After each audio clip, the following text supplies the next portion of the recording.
அண்மையில் ஏற்பட்ட அனர்த்தத்தில் மரணித்தவர்களுக்கு அஞ்சலி. தென்னியில் காலமான அமரர் ராசதுரைக்கு மட்டக்களப்பில் அஞ்சலி. இலங்கையை புரட்டி போட்டு டிட்வா புயல், உயிரிழந்தோரின் இறப்பு பதிவு ஆரம்பம். ஜப்பானில் நேற்றிரவு சக்தி வாய்ந்த நிலநடுக்கம், இலங்கையையும் பாதிக்குமா? சிவப்பு எச்சரிக்கை, அவசரமாக வெளியேற்றப்படும் மக்கள்.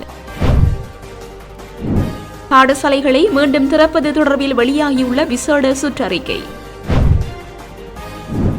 அனர்த்தங்களால் உயிரிழந்தோரின் எண்ணிக்கை 635ஆக அதிகரிப்பு. அனைத்து தமிழ் தேசிய கட்சிகளும் ஒரு குடையின் கீழ் செயல்பட வேண்டும், சித்தார்த்தன். 31ஆம் தேதிக்குள் இயல்பு நிலைக்கு திரும்ப உள்ள பொது போக்குவரத்து. புலம்பெயர் தமிழர்களின் காணிகளை தாருங்கள், தமிழ் எம்பி கோரிக்கை. அடுத்த 24 மணி நேரத்தில் கனமழை பெய்யும் சாத்தியம்.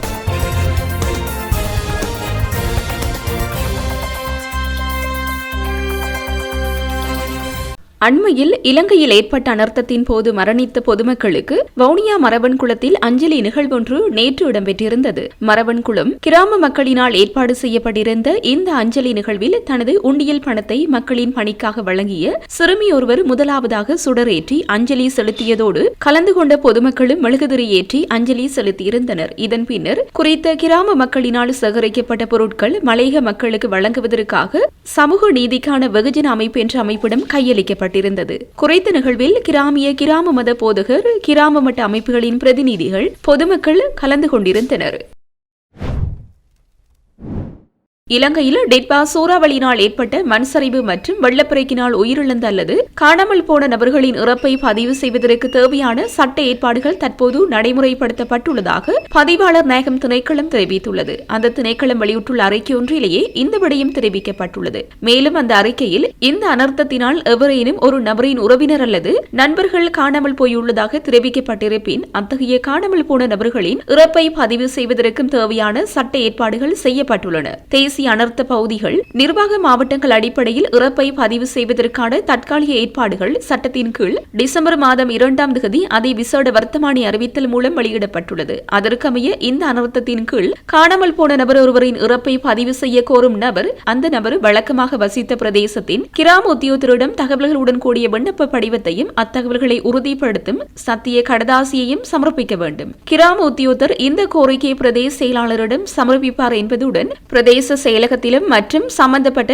கிராம உத்தியோகத்தர் அலுவலகத்திலும் 2 வார காலத்திற்கு ஆட்சேபனைகளுக்காக இது காட்சிப்படுத்தப்பட வேண்டும். ஆட்சேபனைகள் இல்லையெனில் பிரதேச செயலாளரால் அனுமதிக்காக பதிவாளர் நாயகத்தினால் அதிகாரம் அளிக்கப்பட்ட வளையத்திற்கு பொறுப்பான பிரதி அல்லது உதவி பதிவாளர் நாயகத்திடம் சமர்ப்பிக்க வேண்டும். ஆட்சேபனைகள் முன்வைக்கப்பட்டால் அது குறித்த விசாரணை நடத்தி பொருத்தமான நடவடிக்கைகளை மேற்கொள்ளுமாறு அறிவுறுத்தல்கள் வழங்கப்பட்டுள்ளது. இதன் கீழ் இந்த நபர் ஒருவர் காணவில்லை என்பதற்கான சான்றிதழ் கோரப்பட்டிருக்கும் போது மேற்கூறியவாறு விண்ணப்பங்களை ஏற்றுக்கொண்டு உரிய விசாரணைகளை மேற்கொண்டு பிரதேச செயலாளரால் காணவில்லை என்பதற்கான சான்றிதழை வெளியிடவும் அறிவுறுத்தல்கள் வழங்கப்பட்டுள்ளது என குறிப்பிடப்பட்டுள்ளது.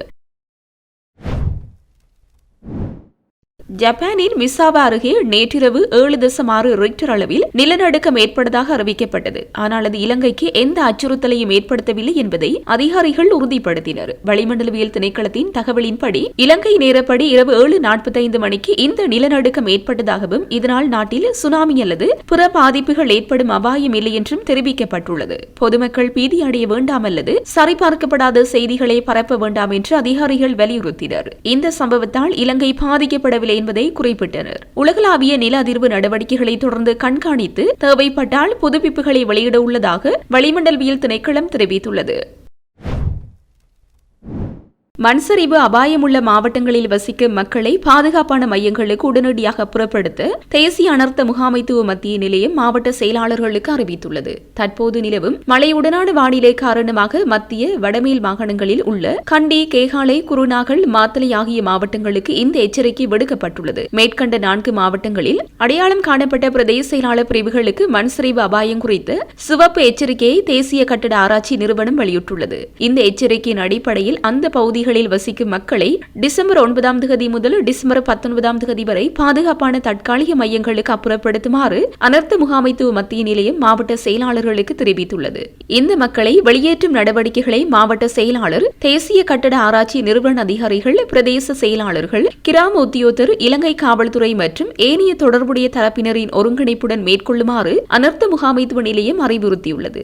மக்கள் பாதுகாப்பான மையங்களுக்கு அப்புறப்படுத்தப்பட வேண்டிய பிரதேச செயலாளர் பிரிவுகள் பின்வருமாறு: கண்டி மாவட்டம் ஹதரலியத்த, ஜடினுபுர, உடுதும்பர, பாதஹேவாஹெட்ட, மெததும்பர, பஸ்வாகே கோரளை, தெல்தோட்ட, பூஜாப்பட்டிய, ஹங்க இகழ கோரளை, பண்பில, ஹங்குவட்ட, ஹோரளை, உடபலாத்த, ஹாரிஸ்பத்துவ, குண்டசாலை, மினிப்பே, தொழுவ, தும்பனை, அக்குரணை, உடுனுவர மற்றும் பாததும்பர. கேகாலை மாவட்டம் கேகாலை, களிகமுப, மாவநில்ல, புலத் கொகுப்பட்டிய, அரநாயக்க, ஜட்டியாந்தோட்டை, ரம்புக்கடை, வரக்காப்புல. குருநாகல் மாவட்டம் மாவத்தகம, மல்லவப்பட்டிய, ரிதிகம, மாத்தலை மாவட்டம் நாவுல, வில்கமுப, பல்லேபுல, உக்குவல, ரத்தோட்ட, மாத்தலை மற்றும் ஜடவத்தை. இதற்கிடையில் நாட்டின் மீது வடகிழக்கு பருவமழை படிப்படியாக நிலை பெறுவதால் இன்று வடக்கு, வடமத்திய, கிழக்கு, மத்திய மற்றும் ஊவா மாகாணங்களில் இடைக்கிடையே மழை அல்லது இடியுடன் கூடிய மழை பெய்யக்கூடும் என வளிமண்டலவியல் திணைக்களம் தெரிவித்துள்ளது. இந்த மழை நிலைமை டிசம்பர் 19ஆம் தேதி வரை நீடிக்கலாம் எனவும் அதன் முன்னறிவிப்பு பிரிவின் பணிப்பாளர் மேரிஸ் மெண்டிஸ் தெரிவித்துள்ளார். நாட்டை பாதித்த பேரிடர் சூழ்நிலை காரணமாக மூடப்பட்ட பாடசாலைகளை மீண்டும் திறப்பது தொடர்பான சுற்றறிக்கை இன்று வெளியிடப்பட உள்ளது. அதன்படி மாகாண மட்டத்தில் பாடசாலைகளை மீண்டும் திறக்க நடவடிக்கை எடுக்கப்படும் என்று கல்வி அமைச்சின் செயலாளர் நாளக கழுவேவா தெரிவித்துள்ளார். தற்போதைய சூழ்நிலை காரணமாக மூடப்பட்ட பாடசாலைகள் 16ஆம் தேதி ஆரம்பிக்க திட்டமிடப்பட்டுள்ளதாகவும் அறிவிக்கப்பட்டுள்ளது. இதற்கிடையில் காப்பொது உயர்தர பரீட்சையின் மீதமுள்ள அனைத்து பாடங்களும் ஜனவரி மாதம் நடத்தப்படும் என்று பரீட்சைகள் ஆணையாளர் நாயகம் இந்திய லீனகே கூறியுள்ளார். அனர்த்தத்தால் பாதிக்கப்பட்ட பகுதிகளில் பரீட்சை எழுதவுள்ள மாணவர்கள் குறித்தும் இன்னும் சரியான தகவல்கள் கிடைக்கவில்லை என்றும் அவர்களை பரீட்சை மையங்களுக்கு அழைத்துச் செல்ல அவர்களின் தகவல்கள் தேவை என்றும் அவர் தெரிவித்துள்ளார். வாழைச்சேனை போலீஸ் பிரிவில் உள்ள காட்டுப்பகுதியில் புதைத்து வைக்கப்பட்டிருந்த மைக்ரோ ரக துப்பாக்கி ஒன்று மற்றும் வெளிநாட்டு தயாரிப்பு கொண்ட டிவோல்வர் ஒன்று உட்பட 2 கைத்துப்பாக்கிகளை கொழும்பு மத்திய ஊழல் தடுப்பு விசேட பிரிவு மீட்டு போலீசாரிடம் ஒப்படைத்துள்ளதாக வாழைச்சேனை போலீசார் தெரிவித்துள்ளனர். கொழும்பு மத்திய ஊழல் தடுப்பு விசேட பிரிவுக்கு கிடைத்த தகவல் ஒன்றை அடுத்து போலீஸ் மா அதிபரும் சட்டத்தரணியுமான பிரியந்த வீரசூரியவின் நேரடி மேற்பார்வையின் கீழ் மத்திய ஊழல் தடுப்பு விசேட பிரிவின் வழிகாட்டலில் போலீஸ் பரிசோதர் உட்பட குழுவினர் சம்பவ தினமான நேற்று மட்டக்களப்பு புலனர்வை பிரதான வீதியில் உள்ள வாகனேரை காட்டுப்பகுதியில் சோதனை நடவடிக்கையில் ஈடுபட்டனர். இதேவேளை இவ்வாறு மீட்கப்பட்ட துப்பாக்கிகள் நல்ல செயற்பாட்டு நிலையில் இருந்துள்ளதுடன் இந்த ஆயுதங்கள் குற்றம் செய்யும் நோக்கத்துடன் குறித்த இடத்தில் மறைத்து வைக்கப்பட்டிருந்ததா என்பதனை கண்டறிய மேலதிக விசாரணைகள் இடம்பெற்று வருகின்றமை குறிப்பிடத்தக்கது.